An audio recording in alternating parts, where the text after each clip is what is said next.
Remercions le Seigneur de nous accorder d'être en sa présence, au nom du Père et du Fils et du Saint-Esprit. Le texte du troisième dimanche après Pâques est un récit important pour ceux ou celles qui cherchent à savoir ce qu'est la résurrection de Jésus. Jésus est vivant. Il est là devant les apôtres. Il est en chair et en os. Il peut se laisser toucher. Il n'est pas un esprit pur. Touchez-moi, regardez-moi, dit-il. Un esprit n'a ni de chair ni d'os, comme vous constatez que j'en ai. Oui, Jésus est ressuscité. Il est vivant, physiquement,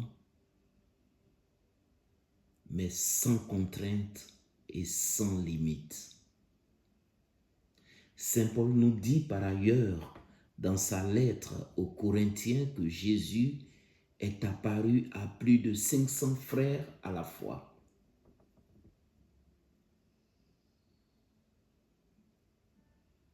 Ce récit pour moi expose l'importance de l'Eucharistie. Présence réelle et permanente du Christ ressuscité. D'ailleurs, les disciples d'Emmaüs au début du récit racontent comment le Seigneur s'était fait reconnaître à la fraction du pain. Et comme ils en parlaient, lui-même fut présent au milieu d'eux. Jésus reste aujourd'hui encore avec ses disciples. Il reste aujourd'hui encore avec son Église de manière visible. Il se fait nourriture pour notre vie. Il devient nous pour nous sanctifier. Aujourd'hui comme hier, il n'est pas un pur esprit. C'est bien lui. N'ayons pas peur. Aujourd'hui comme hier, il participe à notre vie. Il a mangé avec les apôtres pour démontrer qu'il est ressuscité. Il se fait nourriture dans l'Eucharistie qui sauve pour nous inonder de son amour.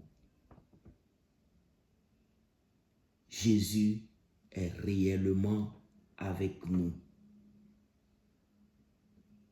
Aujourd'hui, approchons-nous de lui et proclamons en son nom la conversion pour le pardon des péchés. Jésus est réellement avec nous dans son Église.